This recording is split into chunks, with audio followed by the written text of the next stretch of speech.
Good morning class. कैसे हो बच्चों आप लोग? आई होप आप लोग बहुत बढ़िया होंगे, बढ़िया से लेक्चर्स को अटेंड कर रहे होंगे। किसी भी तरीके से आपको कोई भी लेक्चर्स को अटेंड करने में जरा सी भी दिक्कत हम लोग नहीं होने दे रहे हैं। बच्चों आप लोगों के लिए हम लोग हमारे यूट्यूब चैनल कुमार प्रवीण जहां पर रेगुलर लेक्चर प्रोवाइड करा रहे हैं, चाहे कोई सी भी क्लासेज हो। हम सिर्फ आपकी क्लास की बात नहीं कर रहे, हम क्लास 6, 7, 8, 9, 10 सबके लिए साइंस का लेक्चर ला रहे हैं और क्लास 9, 10, 11 के लिए हम लोग मैथमेटिक्स का भी लेक्चर ला रहे हैं। तो आप लोग अपने से छोटे बच्चे, छोटे क्लास के जो भी भाई बहन हो, आपके जो भी स्टूडेंट्स हो, उनको कनेक्ट करिए और आपसे हायर क्लासेस के जो भी हो उनको भी कनेक्ट करिए। साथ साथ आप भी लेक्चर्स को देखिए, क्योंकि लेक्चर्स आपके लिए बनाए जा रहे हैं, आपके लिए ही सिर्फ बनाए जा रहे हैं, तो आपको ही सिर्फ देखना जरूरी है। ओके बच्चों, बस मन से देखिए, शिद्दत से देखिए। हाँ, यदि कोई कमी लगे, कोई इंप्रूवमेंट चाहिए तो वो आप लोग हमसे बोलिए, हम लोग उसमें सुधार करेंगे और ज़्यादा से ज़्यादा बच्चों को इस चैनल पर आप जोड़िए। ओके बच्चों प्रीवियस लेक्चर में मैंने आपको डैम्स के बारे में बड़ा डेप्थ से बताया और लगभग 12-13 मिनट्स की लेक्चर्स था वो आपका लेक्चर नंबर 10। आज हम लेक्चर नंबर 11 चैप्टर नंबर 16 जो हमारा टॉपिक है वाटर हार्वेस्टिंग मीन्स बच्चों जल संग्रहण।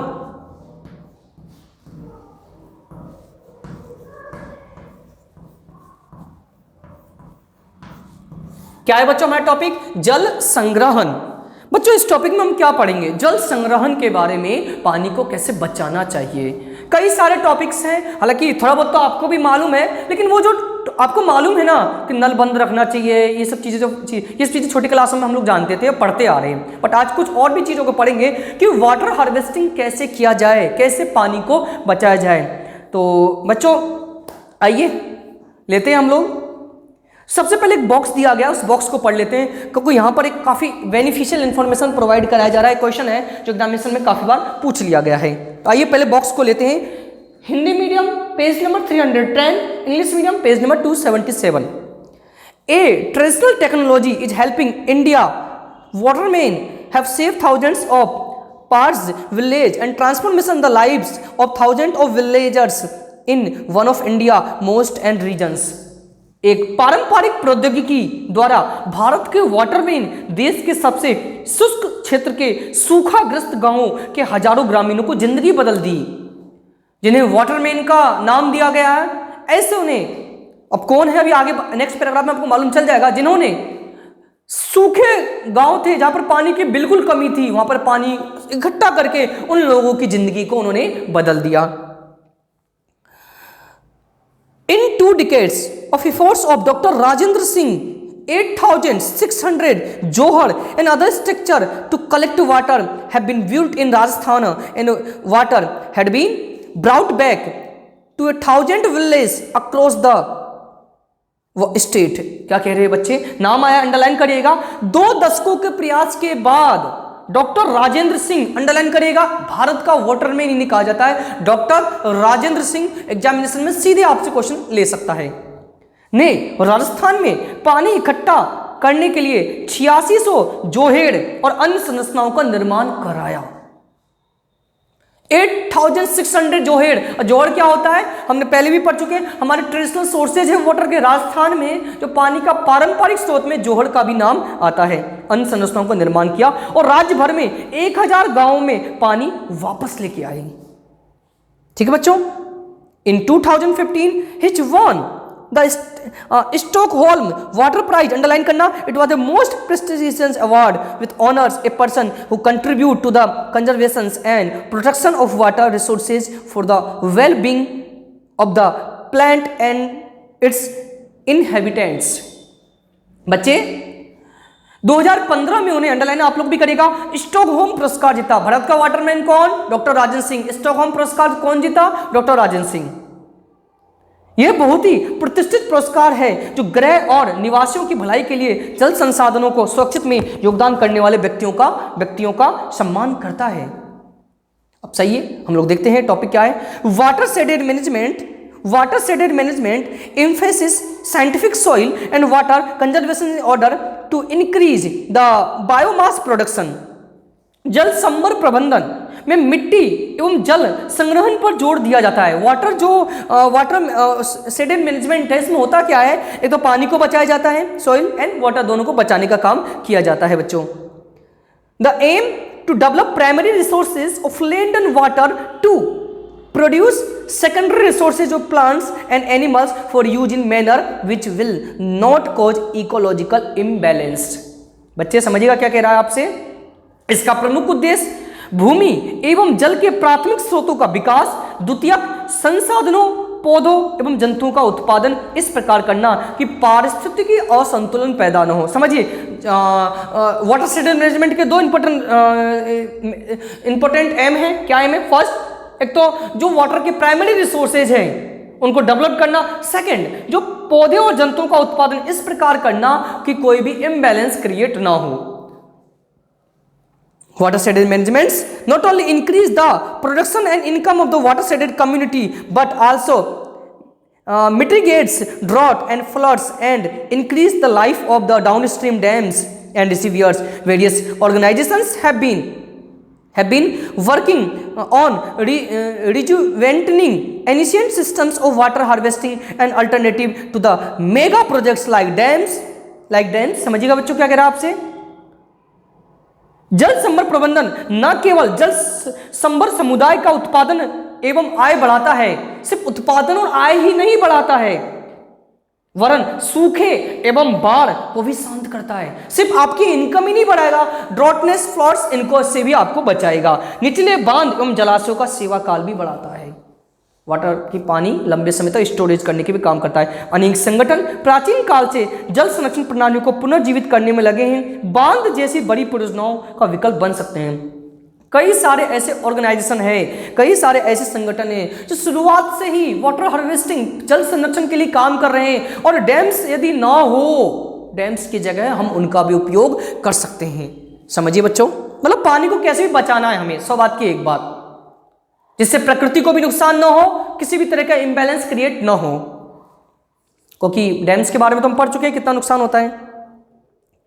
This community have use hundred of indigenous water saving methods to capture every trickle of water that had fallen on their land, dug small pits and lakes, put in these place simple and limestone receivers, set up rooftop water collecting units. This has raised groundwater levels and even brought rivers back to life।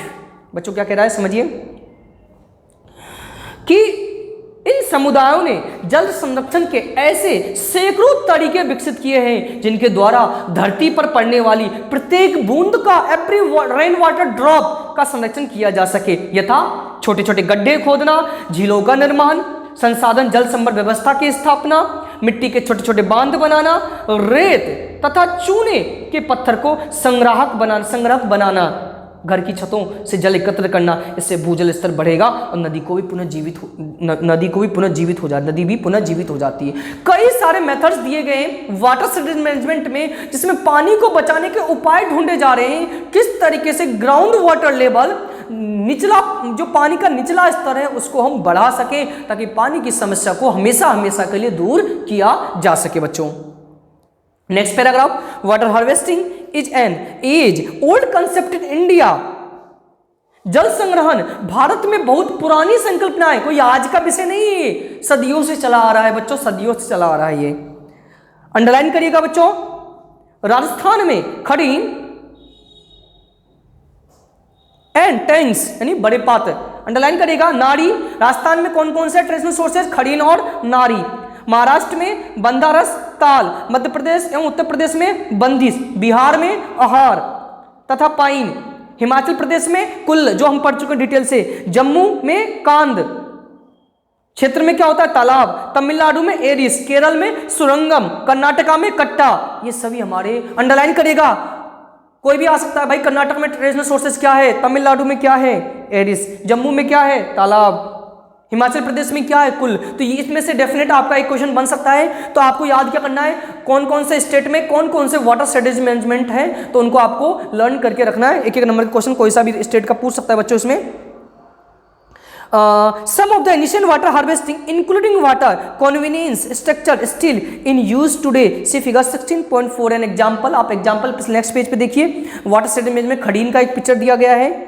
water harvesting technique are highly local specific and the benefits are also localized, giving people control over their people water resources, ensure that mismanagement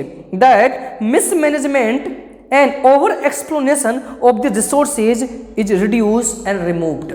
बच्चों क्या कह रहा है, ये कुछ नाम दिए, पहले तो आपको इनको लर्न करना है। ओके, सभी लर्न होने चाहिए। 1 नंबर का क्वेश्चन है, कुछ भी हो सकता है, एमसीक्यू में कुछ भी आ सकता है आपका इत्यादि। प्राचीन जल संरक्षण एवं जल परिवहन संचयन आज भी इसका उपयोग है। उदाहरण के लिए अब पिक्चर देखिए, हिंदी मीडियम में 16.3 डायग्राम है, देख सकते हो आप। जल संग्रहण तकनीक स्थानीय होते हैं, ये लोकल लेवल पर बनाए जाते हैं, सरकार इसमें नहीं कुछ करेगी, आपको करना है अपनी जगह के लिए, राइट।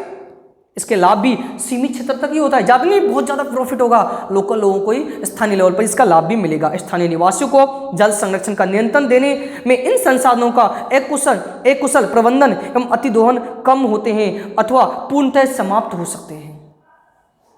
अगर स्थानीय लोगों को इन जल संरक्षण की जो विधियां हैं, पारंपरिक विधि है, इनमें शामिल न किया गया तो एक तो पहले ही समाप्त हो चुके, सही बात बताऊं, बचे ही नहीं कहीं अब, और थोड़े बहुत कहीं बच रहे हैं ना, वो भी समाप्त हो जाएंगे और पानी की बहुत ज़्यादा कमी हो जाएगी, वाटर की बहुत कमी होने वाली है।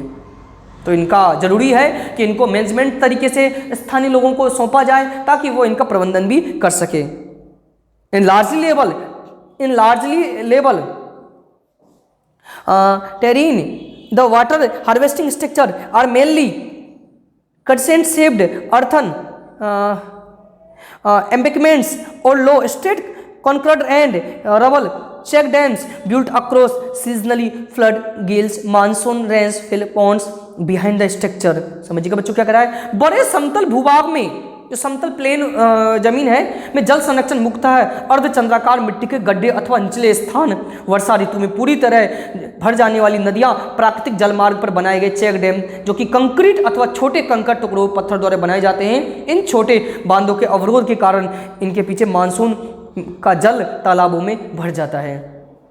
केवल बड़े जलाशयों में ही जल वर्षभर रहता है। एक्चुअली में क्या रहा है, मेरी बात समझिएगा कि जहाँ पर प्लेन जमीन है, प्लेन है, एरिया है, वहाँ पर तो अर्ध चंद्राकार शेप में गड्ढा खोदा जाता है और पानी को स्टोर करके रखा जाता है। लेकिन डैम्स के आने से क्या हुआ, ये पानी डैम्स में भर जाते हैं और डैम से फिर आगे कहीं जाते नहीं है। इसके कारण जो बड़े बड़े डैम्स हैं उनमें तो पानी वर्ष भर रहता है, और छोटे छोटे तालाब, नदियाँ, कुएँ, बावड़ी, खड़ीन, ये सब हैं, इनमें पानी सूख जाता है बच्चों।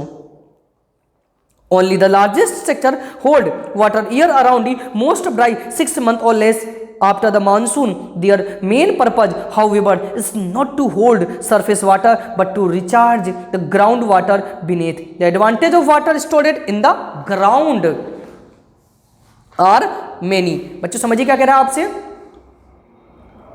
देखिए केवल बड़े जलाशयों में जल वर्ष भर रहता है, परंतु छोटे जलाशयों में ये 6 महीने या उससे कम समय तक ही रहता है, उसके बाद भी वह सूख जाता है। इसका मुख्य उद्देश्य जल संग्रहण नहीं है परंतु भूमि जल स्तर में सुधार करना है। देखिए हमारा मकसद ये नहीं कि पानी को बचाना, साथ साथ वाटर लेवल को भी तो बढ़ाना है।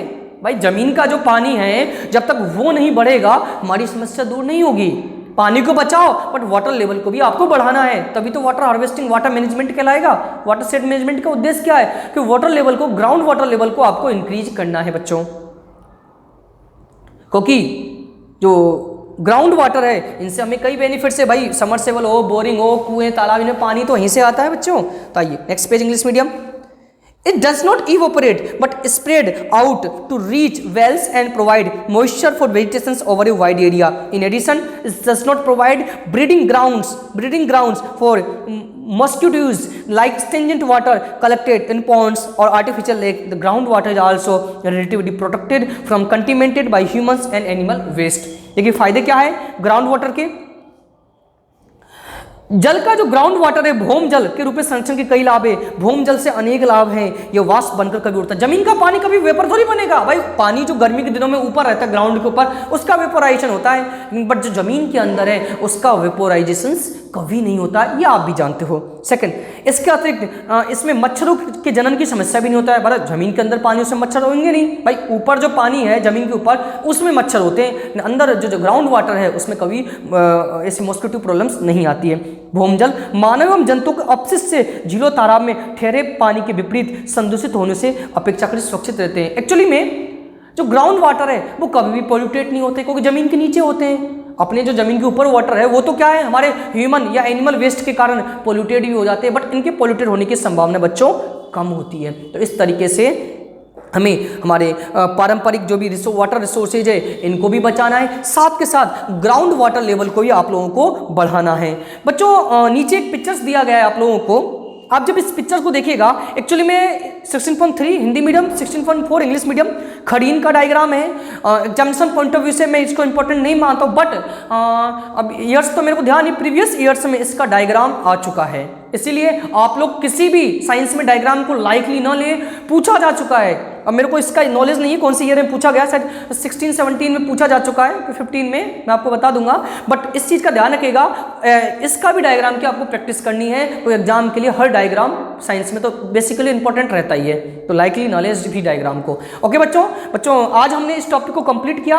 अब इस चैप्टर का हमारा एक टॉपिक और रह रहा है, कोल एंड पेट्रोलियम, जिसको हम नेक्स्ट लेक्चर में कंप्लीट करने की कोशिश करेंगे। उससे पहले आप लोग लेक्चर्स को कंप्लीट देखिए, अच्छे से देखिए। यदि कोई प्रॉब्लम हो तो आप लोग हमें बताइए, हम लोग उसका इंप्रूव करेंगे। और आपका भी काम, चैनल को सब्सक्राइब करिए, वीडियो जब भी देखते हो तो लाइक जरूर करें। ओके बच्चों, so thank you students, thank you for watching this video and attend this session.